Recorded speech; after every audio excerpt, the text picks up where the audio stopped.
Now it Glenn's. Oh. Hi everyone, my name is Natalie Ledwell and this is The Inspiration Show. Today on the show I have a very good friend of mine, someone who actually travelled to Liberia with me, and we'll probably talk a little bit about that adventure. And she is the author of the new book called 44 Hours and 21 Minutes, A Woman's Truth and Power. Now, before I introduce my friend to you, I just want to remind you that once the show is finished, don't forget to click the link below this video so you can download the free ebook version of my best-selling book, Never in Your Wildest Dreams. So please let me introduce my very good friend, RaShawn Renee. How are you, RaShawn? I'm doing great, Natalie. Hi. I am so happy to be chatting with you today. This has been quite the project and the birth for you. And I'm really excited to be sharing, this with our audience. So before we get into the juiciness of our conversation today, can you just tell us a little bit about your background and what was your motivation behind writing the book? So it started as a cathartic experience for me. And as I was writing the book, I recognized that it was not only a healing experience for me, that it was a communication, like really a global communication. And so then my background in psychology and other modalities came into the writing of this book. And before I knew it, it became a love letter of my soul and communication to the world.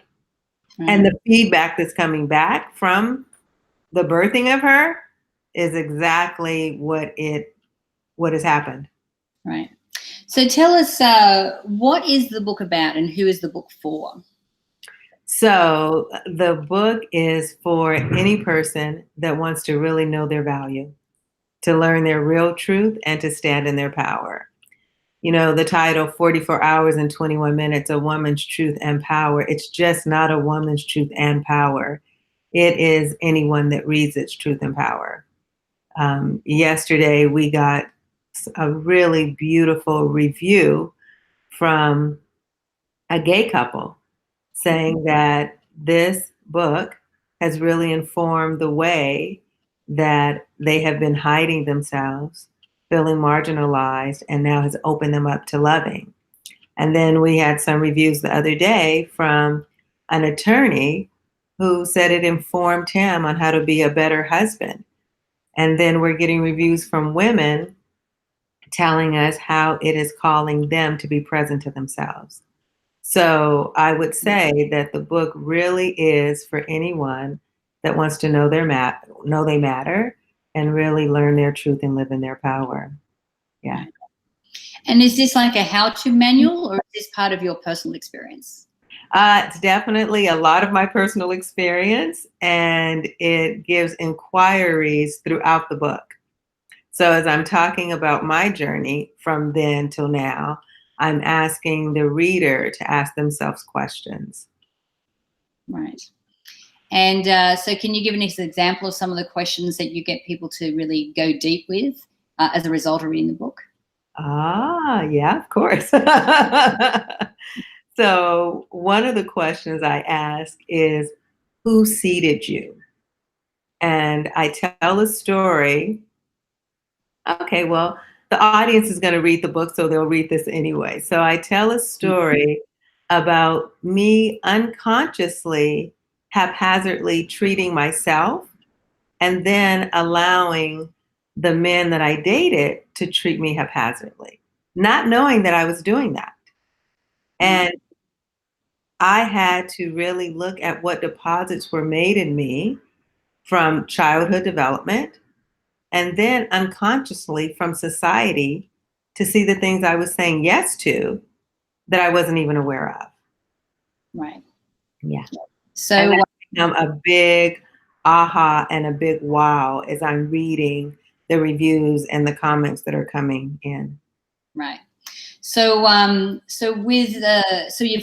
getting people to really, and not just women, like you said, to really look within and look around at the life that they have, and ask, am I inviting this in? And do you have processes in the book as well that they can work through? Or is this really just a place for them to go to a place of inquiry and to really take stock of what's happening in their life? I so appreciate that question. So it really is an inquiry for them to take stock, but I've had so much feedback on doing a workbook. So that will be happening. And I will be doing something called the experience, which will be a 7-day helping you take those inquiries and those discoveries that you've made while reading the book and deepening them into who you are. Wonderful. And so, what's one of the stories that you shared inside the book that made you feel a little bit uncomfortable, but you kind of feel so good that it's out there now? The whole book, from beginning to end, everything. I was so uncomfortable. Natalie, that I didn't let my husband read the book until it was complete and it was going for final edit. Right. So one of the stories I talk about is I wrote a check. I stole money, so let me just be clear. And I just carried this albatross around for doing that. And I was always afraid someone would find out. I was always afraid of what that communicated to me about who I thought I was versus who I was really living in the world as. It was so much shame. And I was so happy. And even though I, paid the money back and did what I needed to do to make amends, I still carried that albatross of shame. Well, now everyone knows. So, yeah. That's interesting. So, because, I think as women, especially, that most of us carry shame in some form, whether it's something that's perceived to be bad or something that is bad. So what are your recommendations if someone reading the book is in that place of shame? How can they move through something like that? Thank you. So there are a couple of things, and it depends on what kind of shame they're holding. But the thing that they absolutely have to do is recognize that whatever happened is for their learning. So it is not that you were bad. It is not that you're a horrible person. It is that you've had an experience. And in that experience, you did whatever it is that you did. And ask yourself, what can you take from that singular experience and learn from? That's step number one.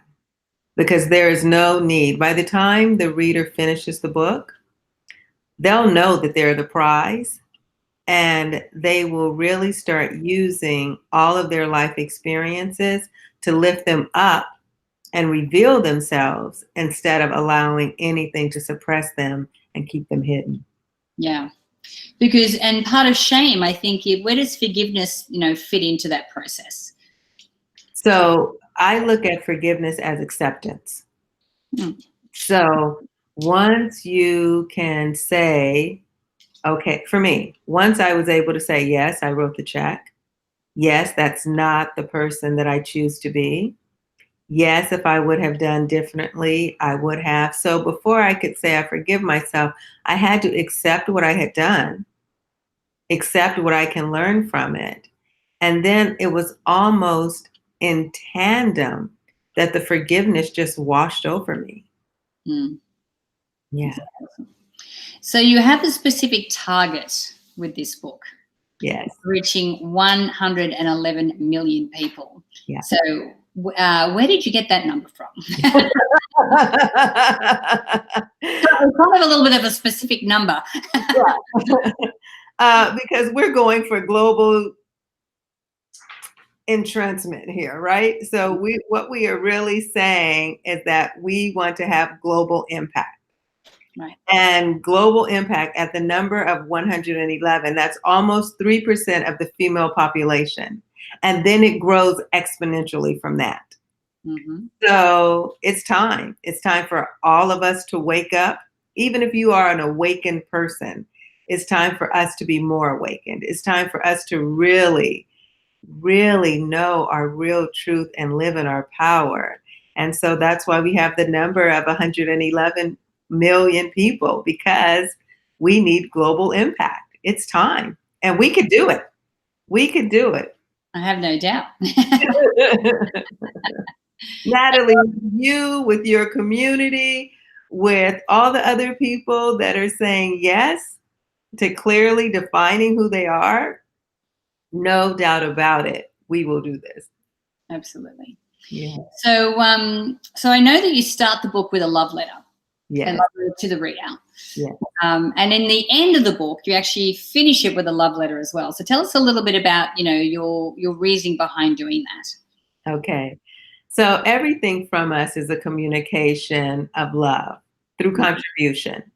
So when the reader first opens the book, we want them to know that they are consciously thought of as that book was being written. And it's saying, this is not a judgment or an indictment of you. This is a love letter for you to open up to yourself so you can see yourself more clearly. And we hope that the communication in this book does exactly that. And then once they finish, what we understand is community is everything. So then we're saying, share this with a person that you really care about so that now you can have real communication with another individual who will understand part of the journey that you've gone on, even if the journey is not the same in terms of experience externally, but they will be very similar internally. So Right. That's why it begins that way and ends that way. So we can just be one heart together. Right.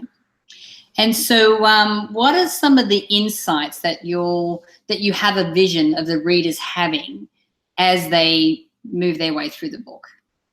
Well, I'll share what has come. Mm-hmm. So what I really have seen is, as I said at the top of this conversation, what one man said, it's informing him how to love. Another person said it's teaching them how they have been in other dynamics of their life when they were not accepting themselves. I think a greater understanding of self is what the biggest takeaway is going to be from the reader. And it's all those little bitty places inside that one sometimes isn't even aware of the conditioning or what's been seeded in them because they've been habituated for so long. Yeah, no, I absolutely agree. So if people wanted to reach out to you, RaShawn Renee, and get their hands on the book or even just connect with you, what's the best way that they can do that? Well, so many ways. So they can find us on Facebook at Real Truth International. They can come to our website, www.realtruthintl.com. They can email us at community@realtruthintl. Yeah. And now we're on Instagram. So we're all over the place now. Our baby has come to be in its fullest expression of the world right now. It's so awesome. Well, after actually rooming with you in our little odyssey into Liberia, I can, fully say how much of a beautiful human being that you are. And that how beautiful your intention is for the transformation of the people that are going to be able to read this book, and have the vehicle in which they can do some introspection, which maybe they never had before, and ask those questions that they never thought to ask before, to be able to grow into the person that I know that this book can help them become. So thank you for everything that you do, RaShawn Renee. It's just amazing, and I really bless you for it. Thank you, Natalie. Thank you for this time with you, and thank you for letting me move into your heart. All the work that you have done and continue to do, magnificent. And what you're doing in Liberia, splendid. You are a blessing. So it's an honor to be here with you. Thank you. Wonderful. So guys, I encourage you, if you're watching this show, please share this video. Let's get the word out. You can do that by clicking the Facebook and the Twitter share buttons on this page. Also, you can click the link below or the banner to the side, so you can go directly to RaShawn Renee's website. And after all that is done, if you click the link below that, you can download the free ebook version of my best-selling book, Never in Your Wildest Dreams. So until next time, remember to live large, choose courageously, and love without limits. We'll see you soon.